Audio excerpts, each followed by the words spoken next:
เตอร์ไอ้ตาแล้วไอ้เตอร์น้ำสีไรเข้ามาท่วมเพื่อนเลยลูกไอ้ตาน้ำสีไรเข้ามาแล้วบัดนี้หาดินมาอัดเด้อหาน้ำมาอัดเด้อหานี่มา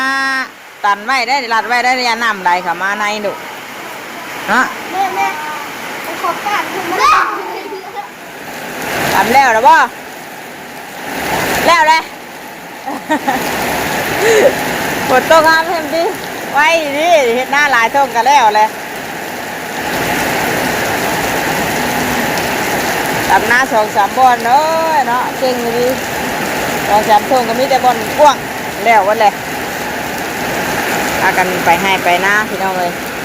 ช่วงนี้ก็บ่ได้มีคนอยู่บ้านอยู่เมืองหรอกเนาะเปิดภาพเปิดคลิปออกมาตอนที่เช้าพี่น้องเลยตื่นเช้าขึ้นมากับพ่อกับฝนตกลาดเช้าเลยมื้อนี้กันเนาะพี่น้องเอ้ยตกแห้งครับหากระตกตอนช่วงใกล้สิแจ้งนี่แหละตอนเช้ามาผัดตกแห้งเข่าบ้าที่เจ้าเจ้ากระตกอยู่เมื่อวานนี่ก็แดดเนาะตอนนี้ก็ใกล้สิ7 โมงเลยพี่น้องเอ้ย6 โมงเช้า6 โมงครึ่งแล้วตื่นเช้าขึ้นมากับพ่อกับบรรยากาศฝนตกดินสินเย็นแน่พี่น้องเอ้ยคือสิบ่ได้ยันบ่ได้ไปส่งทางไอ้ตากับน้องเชื่อเพิ่นดอกแต่ฝนตกตอนเช้าซ้ำเนาะตกหลับเช้าเลยคือตกบนมือในเบิ่งช่วงนี่น่ะบรรยากาศครึ้มๆเลยเอาก่อนอื่นจะขอกราบทักทายสบายดีตอนที่เช้าเด้อบ้านลงเลยผมมาพ่อกันกับอยู่เพื่อนนี่แหละกำลังพากันตื่นนอนมาเห็นว่าฝนตกเนาะมาเปิดภาพเปิดคลิปถ่ายคลิปให้พี่ให้น้องได้เบิ่งในส้มน้ำกันบรรยากาศตามทุ่งไร่ทุ่งนาคือเก่านี่แหละพี่น้องเลยเนาะนกกะหนาวพี่น้องเอ้ยฝนตกผัดหนาวแบบนี้เนาะคุยยังลำหน้าไปแล้วลำหน้าตากฝนเอ้ยคือหนาวแล้วฝนตกเล่นเนี่ยใครคือสิมีน้ำมีในลำอยู่ดอกบันนี้เนาะเพราะว่าแต่ก้อนกะยังถ่าน้ำถ่ายังอยู่แต่นี่กะใครแน่แหละฝนตกทุกมื้ออยู่พี่น้องเอ้ยฝนดีทางญาติขาดช่วงตอนข่าวเขาชิ้นใหญ่พูดแล้วตามเบิ้งแต่ช่วงนี้ฝนกำลังตกทุกมื้ออยู่เนาะแต่บ่แห้งแต่มื้อนี้ตกแห้งตอนเช้าพี่น้องเอ้ยโอ้ใกล้กับฝนตกยังลงไปหากินอยู่ไอ้ตาเพิ่นยังบ่ตื่น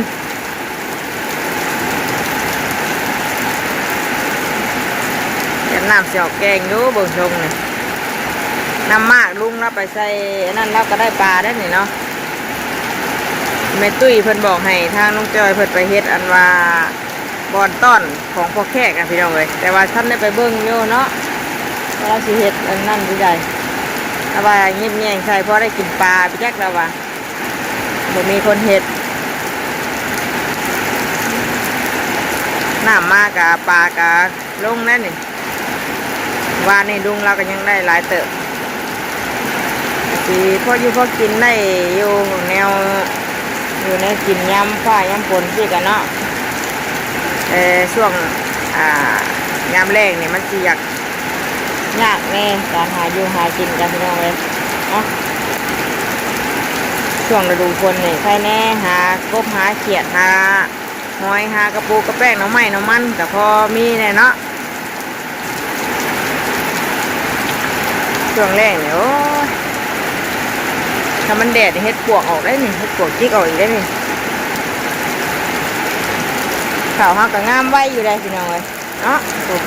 เกี่ยวจุ่มอยู่ว่าชียุดแต่ยังแห้งมาอีกอยู่โอ้ยเนาะ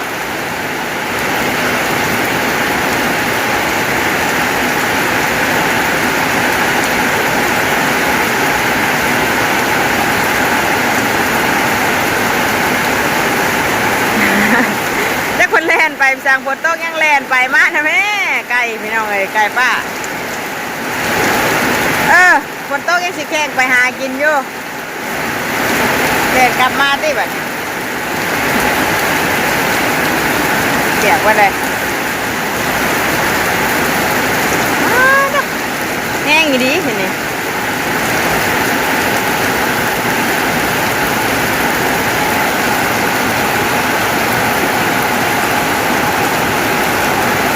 ตกลัดเช้า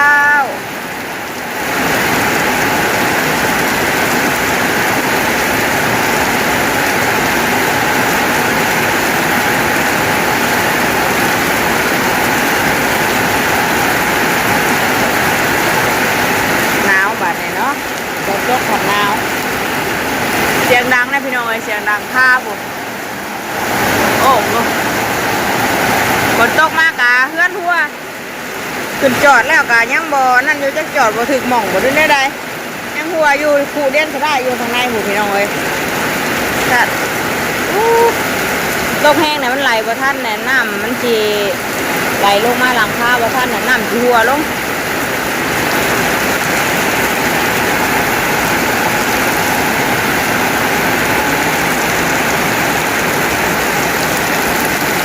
จะโควิดเอาน้ำจ้ะ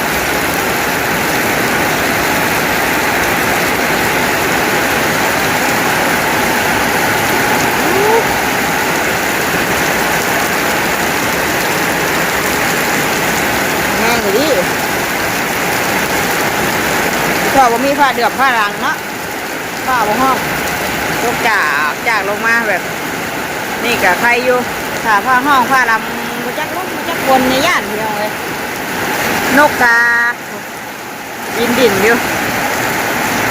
นกเลยพี่น้องเลยคือว่าเปียกเนาะปีกมันคือว่าเปียกดินน้ำฝนอยู่ผมเงิดอยู่พี่น้องเลยเงิดนกน่ะคือบินได้คือว่าเปียกนกแอนเสียแซวอยู่ปีกมันคือว่าเปียกฝนตกแห้งๆยังพากันบินได้เลยแนวเพิ่นนะว่าเนาะ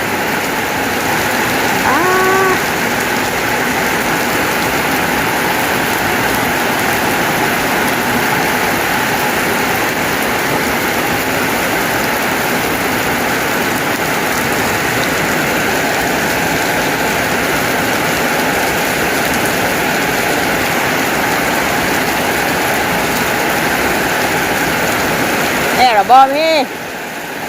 ทำแล้วหรอบ่แล้วเลยฝนตกห้ามเพิ่มดิไว้ดิเห็นหน้าหลายท่งกันแล้วเลยทำหน้า2-3บอลเนาะเก่งดี2-3ท่งก็มีแต่บอลกว้างแล้ววันเลยพากันไปให้ไปหน้าพี่น้องเลยช่วงนี้ก็บ่ได้มีคนอยู่บ้านอยู่เมืองหรอกเนาะเดี๋ยวปลาใครจะยืดไปให้กันนะแต่ถ้าเกิดเหตุไฟไหม้อย่างเช่นคือบ้านน้อยนี่กับแบบนี้เลยพี่น้องเลยมันบ่มีคนอยู่บ้านอยู่เพื่อน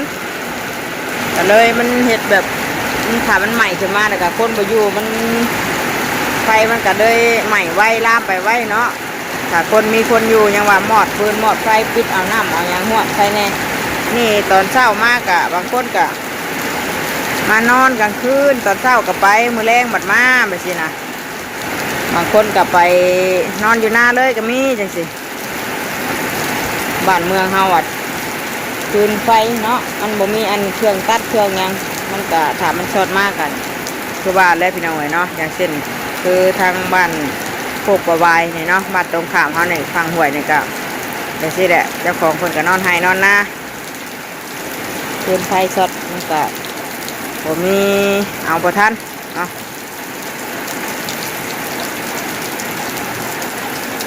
ห้วยแล้วบัดนี้เนาะแต่หาล่างถ้วยล่างบ่วงก่อนจ้ะป้าลุงไงหนาวมาเปิดคลิปให้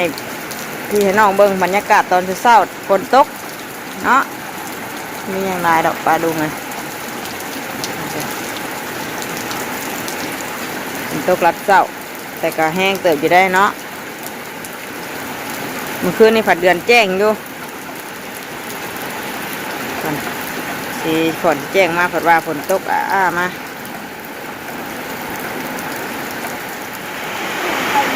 ตัดภาพออกมาเบิ่งทางหน้าบ้านหน้าเฮือนก่อนบัดนี้พี่น้องเอ้ยยังบ่หยุดอยู่เนาะโจคลิปไว้โดนเติบว้าคือสิรินมันมืดเลยเตยตาไอ้มืดไหนลูกมืดไหนพอล่างขี้ไก่หน้าบ้านเนี่ยนะอ้อยเปียกไปเลย เฮ้ยเฮ้ยสวัสดีป้าลูกแน่เอ้ยถึงเงินแต่เช้าแท้ดูน่ะเราดังเด้อเปียกเด้อตื่นเบิดเลยนี่ก็ใส่เสื้อสีแดงคือกันแทนสวัสดีกันเดียวเบนกล้องหนึ่งกว่าเอ้ยว่าแกบอกเพิ่น ตกบนมือ ฝนตกวัดมือแล้วนี่นะ แม่หนูเอาไปขายเลย ยังไม่กินข้าวแล้วยังมียังกินวางมือเด้อนางดอกหนูอู้เด้อปุ๊บน้ำเต็มถนนหมดเลยอ๋อตัวน้ำสีรวดแล้วบาดนี้น้ำสีท่วมเข้าอีกแล้วพี่น้องเอ้ยปุ๊บเนาะไปทางหน้าเฮือนพี่เตอเอ้ยโอ้ยตื่นเด้ตื่นลูกชายเด้โอ้ยเห็นมอยตาน้ำมาแล้วปุ๊บไม่ได้ไปโรงเรียนจำได้หมดนี่ดูเว้ย มือก็ได้พักอีกแล้ว ฝนตกเลยทางบนก่อนสิได้ไปบ่เดินได้ใดพูน่ะเด้อน้ำมาเลยพูน่ะน้องเอ้ยเต็มอยู่ว้าที่เชอ หาหมูเลย ฮะ เอาพักหาหมูเลยแหละ พักหามือเลย นี่จะอยากพักโรงเรียนนะโอ้ย คนต้องการพาหมูกะไปพักก่อนต้องกลับไปหาหมู เดี๋ยวฝนตกลัดทางนะทางเบิ้งคำว่ามันหยุดก็ได้ไปคำไม่หยุดก็ไม่ได้ไปเลยบ่ชอบอีสิหยุดหรอกเนาะเอาหมู่บ้านนี่นั่นเป็นมือวันอันนั้นเด้ เป็นมือวันข้าวพรรษาเป็นมือวันพระแล้วก็เพิ่นก็ยังให้ลงเฮ็ดบุญทำบุญก็เลยพักให้สาวครูพักโรงเรียนเพิ่นพักทางโรงเรียนเพิ่นหยุดเมื่อวานนี่พี่น้องเอ้ยมาวันนี้เป็นมือวันศุกร์บ่สิได้ไปเด้อจักอีได้เด้อฝนตกอยู่โอ้ยหนาวไว้ลูกเอ้ยฮะเอ้ยไปมื้อไหนอันนี้น้ำล้างสายน้ำนี่ระวังไก่เข้ามาเด้อเหม็นเด้อมีแต่ไก่เด้อเต้นเข้ามานี่โอ้น้ำไหลลงทางของนาพุ่นเบิดเลยเปียกเบิดเลยเนาะเอาตาเอ้ยอันเกลือนเจ้านี่ระวังมือนะลูกปะย่างเข้ามาในพี่เบิ่งนี่ไปเบิ่งนี่อันว่าเพื่อนหัวนะ แม่ เต็มอยู่น้ ถ้าต้มหมักหุงเขาน่ะ ำต้นมะฮุงนะนี่เด้ต้นมะฮุง ใช้ อันนี้น่ะแม่นบ่ต้นใหญ่ต้นมะฮุงน้อยนะมะฮุงน้อยกับผู้เป็ดแหบกินเบิดเลย หมูไม้ ปลูกไม้ก็ได้ยังปลูกคนเช่าก่อนดูเว้ยก็อยากปลูกคนน่ะมาดิคนศาสตร์อ่ะมื่นดูมื่นเอา เงินเนี่ยปลูกผมชอบผักคะเลยวะ เงินนี่ เออ เงินใช้เงิน1,000บัดชื่อพักคะได้บ่ชื่อเจ้าอยากได้ก็พักคะเอาปลูกบ่ต้น ปลูกทำไร่เนี่ย เจ้าอยากได้ต้นหยังมาปลูกลูก ไร่ต้นไร่ใบข้าวตะไคร้ ใบกะเพราห้ากับมีคือกัน จับ มันมีแล้วปลูกแล้วอีแม่ปลูกแล้วดูเว้ยเงิน5,000อยากชื่อนั่นนี่มาปลูกโอ้ย ได้หมักพริก มันพริกหยังขนาดพริกก็มีอีแม่ปลูกไว้เลยเฮ้ยปลูกหยังอีกบัดผลเช่าก่อนจะไปปลูกอีเลยปลูกว่านนี่นะน่ะแม่ปลูกไว้น้ำหันมันจะหญ้าได้ขึ้นนะ6ซ้ำได้จะให้พ่อมาตัดหญ้าเด้อตัดออก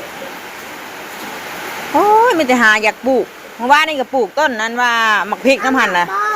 อยากบอกมักบอกก็มีขนาดน้ำข้างขนาดยังก็มีอิหยังหัวชิไข่ก็มีใบมะกรูดก็มีหัวข่าก็มี ใบกะเพราก็มีเจ้าจะเอาหยังเผือกก็มีมันก็มีมะเขือก็มีขนาดมีวัตถุกอย่างแต่ว่าโบราณพี่น้องไงเนาะเลือดน้ำหอมมีหยังก็อยากปลูกใส่ต้นมะนาวก็มีเห็นเด้ต่อกิ่งมะนาวมาจากเพื่อนใหญ่แล้วพี่น้องเลยทางพอยเตอร์เพนเอาปลูกอยู่นี่ จะปลูก อะไร2 ต้นเนาะให้ป้าอีกต้นหนึ่ง แม่ต้นหมกข้าว มะพร้าวเตี้ยนะลูกมะพร้าวเตี้ยพอดีคนน้อยจับอะไรนะเนื้อได้จังชื่อว่าปลูกบัดอันบาจันพอน้องเชื่อไปก้อนหน้าจันไปก้อนบัดไปแล้วไปบ่ได้เราไปทั้งสะบันพุ่นน่ะกระผากเราชื่อมาให้มาปลูกเพิ่นจะได้ก้งเผาเตี้ยมาปลูกเพิ่นน่ะ ต้นหมกข้าวเตี้ย ไอ้ตาแล้วอย่าฮื้อเชื่อลูกยุงสิครบนะ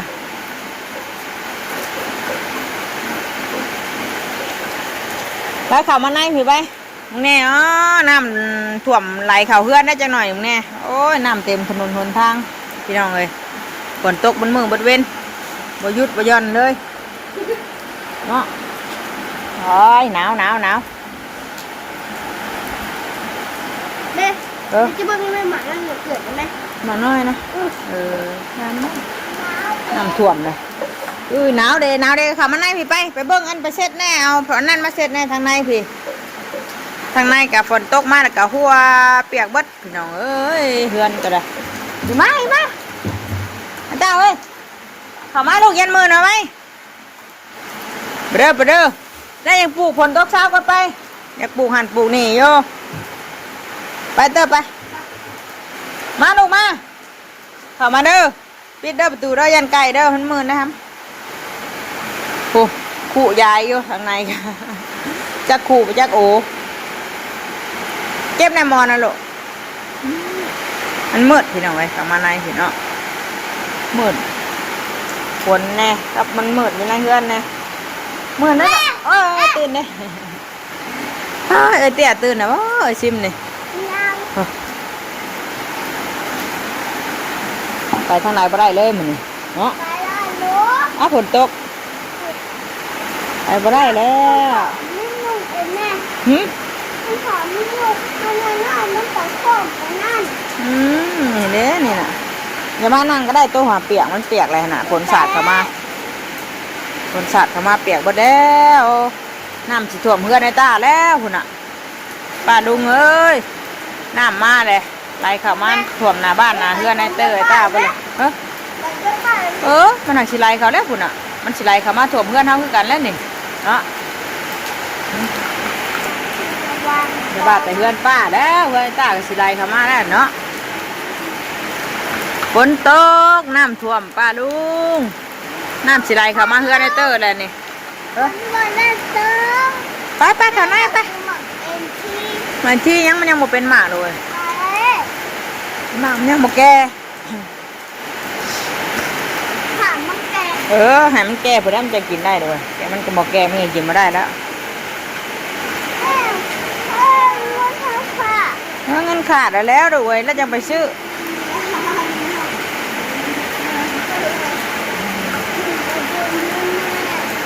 มันแล้ว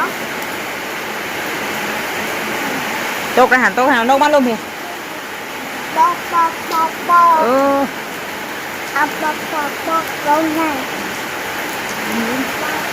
น้ำไหลมาแล้วไปมาท่วมอันเพื่อนไอ้เตอไอ้ตาแล้วไอ้เตอน้ำสิไหลเข้ามาท่วมเพื่อนเด้อลูกไอ้ตาน้ำสิไหลเข้ามาแล้วบัดนี้หาดินมาอัดเด้อหาน้ำมาอัดเด้อหานี่มา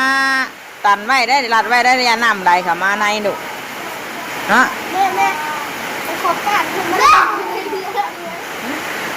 ไปสันพี่น้องไอ้คลิปนี้ก็มีอย่างไรเนาะแมงเตอร์กับมาถ่ายบรรยากาศฝนตกฝนดินให้พี่ให้น้องได้เบิ่งได้ส้มน้ำกันเนาะเป็นจังไดก็ฝากเบิ่งฝากแง่งฝากเป็นกำลังใจให้แม่น้องเตอร์คือเก่าคือเดิมเด้อป้าดูเงยเนาะที่สำคัญกับเบิ่งโฆษณาให้ในเด้อพอได้ค่านมค่าขนมให้ลูกเพื่อสิได้กะพี่น้องเอ้ยคือว่าแหละเนาะได้ก็ถ่ายไปเรื่อยๆแมงเตอร์ก็มีหยังก็ถ่ายน้องไปเนาะให้พี่ให้น้องได้เบิ่งแบบธรรมชาติแน่กับแบบว่าได้สาระแน่บ่มีสาระแน่ไหนพี่น้องเอ้ยเป็นจังไดก็ฝากเบิ่งฝากแยงเนาะรอบคลิปนี้ลาพี่ลาน้องไปพร้อมบรรยากาศฝนตกลิ้นแต่เศร้าเลยมื้อนี้น้ำก็ไหลเข้ามาแต่จักสิไหลเข้ามาเฮือนหรือบ่ได้พี่น้องเอ้ยไปลาแล้วจ้ะสบายดีกันเบิดทุกคนเด้อไว้พบกันในคลิปหน้าคลิปนี้ไปแล้วสบายดี